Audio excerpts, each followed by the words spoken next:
Hello, everyone. Thank you to every single person who has been praying for us and sending really encouraging messages and comments and all the things. We had our first ultrasound for our second surrogate pregnancy last Friday, and unfortunately, our baby stopped growing at 6 weeks and 1 day. At the ultrasound, we were supposed to be 8 weeks and 6 days along. We don't really have answers yet. We're still in the midst of everything, but I did want to go ahead and update everybody because honestly, anyone who's gone through a miscarriage who has told people that they're pregnant can probably relate to this, but one of the hardest parts about it is having the conversations after the fact and dealing with the awkwardness of like people saying congratulations that don't know that you've lost the baby, or dealing with people, meaning well and like showing love, but like it just being awkward. I also just wanted to sit down and kind of talk about how I'm feeling and how this loss has been different than the first time, and I'm feeling a lot of things. But I will say that I have not lost hope. I feel a lot of peace and a lot of strength that I know is not my own. I think that God definitely prepared us for this. And going through a previous loss, I think, has given us a lot of strength in handling this one. But that doesn't mean it's not hard. I think that there's just some different challenges emotionally that we're dealing with now. And I think the main feeling is just like frustration and disappointment. It's really hard to believe that I'm sitting in this spot again and filming a video to let everyone know that we've had a miscarriage. I'm like, I cannot believe this, honestly. We've been trying to have a baby for over 5 years, and you just don't like think that things are gonna go the way that they do, and you have a timeline in your head. And it's safe to say that nothing in our journey to building a family has gone the way that we planned, but I can say with full confidence and faith that everything that has happened has had God's hand in it and has turned into something really beautiful, despite the painful moments like what we're facing right now. And that's why I'm able to sit here right now. I'm like, I'm okay. I really am. And part of me feels a little bit guilty for being this okay. Like, part of me feels like I should be much more gutted, because the first loss was just an absolute, like, the most painful thing I've ever gone through in my entire life. And this loss feels different. And maybe a part of that is just some scar tissue, that's kind of like built up from the last loss. And like, we were more prepared going into this, that like, that's a possibility.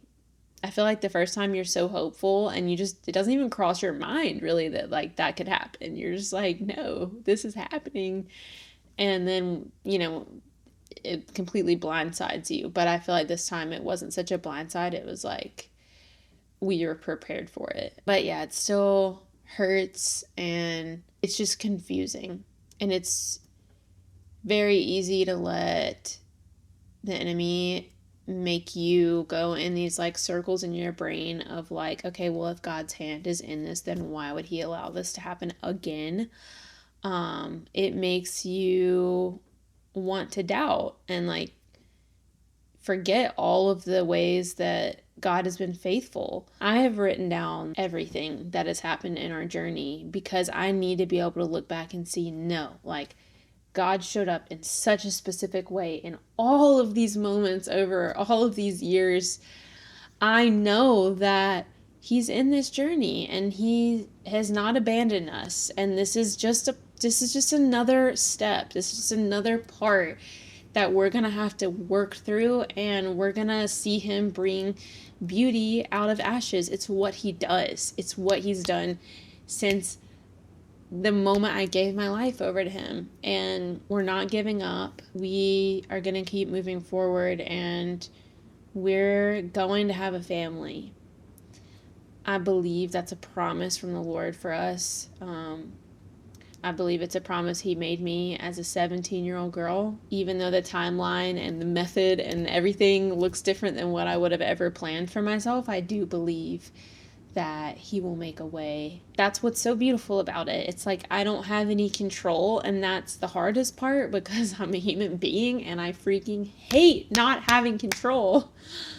But that's like the beauty in it, that I have so little control over this process, that only God can do this. Only he can do it. I know that he will.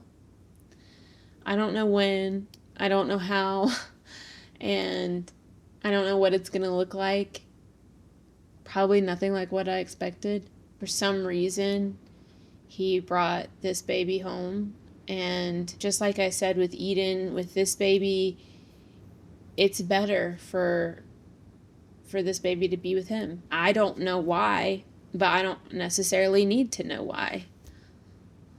God is sovereign, his ways are higher, and I have to keep speaking that truth over my life. Please don't stop praying for us and for our journey. Sometimes I feel like I'm a broken record, and maybe I'm being a little bit annoying by how much I ask for prayer and how often I'm sharing things.